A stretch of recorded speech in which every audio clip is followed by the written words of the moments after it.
వీళ్ళు ఇళ్ళ మీద పోయారు, వాళ్ళతో రాయించారు. వాళ్ళందరినీ తీసుకొని రావాలని చెప్తే అందరూ కూడా వచ్చారు. నేను అక్కడ పోతే ఆర్డీఓ గారు ఆమెకి యాక్చువల్గా వేరే పని ఉండి ఆమె వెళ్ళిపోతా ఉంటే మనోళ్ళు చెప్పారు ఫోన్లో. చెప్పారు పాపం పోయినా మళ్ళీ అక్కడికి వచ్చింది. వెనక్కి వచ్చి అర్జీలు తీసుకొని నాకు ఇప్పుడే జీవో కూడా వచ్చింది, ఆ జీవో కూడా నేను చదువుతూ ఉన్నాను, నేను ఇది టేకప్ చేస్తామండి. కడపలో పోయింది. నేను ఇస్రాయిల్ కూడా వచ్చాను. కడపలో అయితే భారీగా వచ్చాను కదా.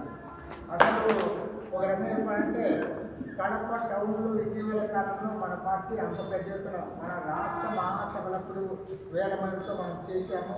అప్పుడు మొత్తం రాయలసీమ అంతా కూడా సమీకరించాము కాబట్టి పెద్ద ఎత్తున జనం వచ్చారు. కానీ ఒక కడప జిల్లా వాళ్ళే మొన్న కలెక్టరేట్ జరిగిన ధర్నాలో చాలా భారీ ఎత్తున వచ్చారు. మీరు కూడా మన సోషల్ మీడియాలో చూసి ఉంటారు, తర్వాత పేపర్లో కూడా వచ్చింది. బట్ చాలా బ్రహ్మాండంగా చెప్తారు. కారణం ఏమంటే దాంట్లో నాకు పెద్ద ఆశ్చర్యము, జమ్మలమడుగు రెవెన్యూ డివిజన్లో మనకు అంత పెద్ద బలం లేదు. అక్కడ కూడా 1000 మందితో ధర్నా చేశారు.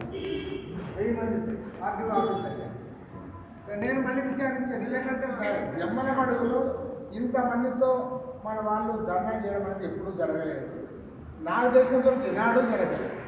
మరి ఎట్లా వచ్చారంటే వీళ్ళు పోయి కష్టపడ్డారు. ఆ ఇష్టం ఉన్నారు, అన్ని రాయించారు, వాళ్ళు చెప్పారు, తెలియారు, వాళ్ళు కలిపారు, కలిపితే స్వచ్ఛమైన వాళ్ళు సరిపోతారు. కాబట్టి ఏమంటే ఇవాళ ఇష్యూ బలంగా ఉంది. దీనికి 2 రాజకీయ కారణాలు ఉన్నాయి. కాబట్టి 2 రాజకీయ కారణాలు ఏమంటే, ఒకటి మనం సిపిఐకి సంబంధించి లేదా కమ్యూనిస్ట్ పార్టీకి సంబంధించి జనంలో విశ్వాసం, భూమి కోసం పోరాడుతున్నారు, ఇళ్ల స్థలాల కోసం పోరాడుతున్నారంటే మిగతా విషయాల్లో మనకి ఎంత క్రెడిబిలిటీ ఉందో లేదో నాకు తెలియదు. కానీ భారత కమ్యూనిస్ట్ పార్టీ భూమి కోసం పోరాడుతుందంటే మాత్రం జనం బాగా నమ్ముతుంది.